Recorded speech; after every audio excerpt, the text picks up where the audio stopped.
पार्श्वभूमीवर मिरवणूक मार्गाची पाहणी करण्यात आली। 135व्या जयंतीनिमित्त आयोजित या मिरवणुकीसाठी प्रशासनाने तयारीला वेग दिला असून विविध विभागांच्या अधिकाऱ्यांनी प्रत्यक्ष पाहणी करून आवश्यक सूचनाही दिल्या। या पाहणी दौऱ्यात महापौर ज्ञानेश्वरी देवकर, पोलीस आयुक्त एम राजकुमार, महापालिका आयुक्त डॉ. सचिन ओंबासे यांच्यासह अनेक मान्यवर उपस्थित होते। मिरवणुकीदरम्यान कोणताही अडथळा निर्माण होऊ नये यासाठी रस्त्यांची दुरुस्ती, झाडांच्या फांद्या छाटणे, विद्युत दिव्यांची देखभाल यांसारखी कामे तातडीने पूर्ण करण्याचे निर्देश देण्यात आले। तसेच स्वच्छता, वाहतूक व्यवस्थापन आणि नागरिकांच्या सुरक्षिततेसाठी काटेकोर नियोजन करण्यात आले आहे। पोलीस विभागाकडूनही मिरवणुकीसाठी विशेष बंदोबस्त ठेवण्यात येणार असून वाहतूक नियंत्रणासाठी आवश्यक त्या ठिकाणी वळणे आणि विशेष पथके नियुक्त केली जाणार आहेत।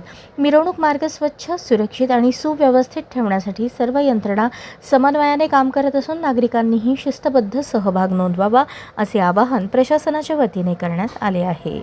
सोलापूर शहरामध्ये 132वा डॉक्टर बाबासाहेब आंबेडकर जयंतीची मिरवणूक 19 तारखेला होणार आहे। त्यानिमित्त सोलापूर शहराच्या प्रथम नागरिक महापौर साहेब, महानगरपालिकेच्या आयुक्त, मी स्वतः, माझा सर्व टीम आणि दोन्ही मध्यवर्तीच्या पदाधिकारी सर्वांच्या आज संयुक्त पाहणी होतं। जे रूटच्या त्यात जे काही सूचना शांतता समितीला सांगितलं होतं त्याच्या बहुतांश काम झालेले आहेत। जे उर्वरित काम आहे आता 2-3 दिवसात करून घेणार आहे।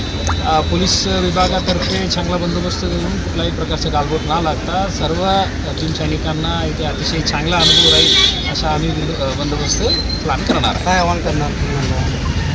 सर्वांनी जे शासनाने दिलेल्या अटीशक्ती पालन करावे। आमच्या जे उत्सव जे आहेत त्यामुळे कोणालाही त्रास होणार नाही या मुद्दा मनात ठेवून आम्ही बाबासाहेबांची जयंती साजरा करू।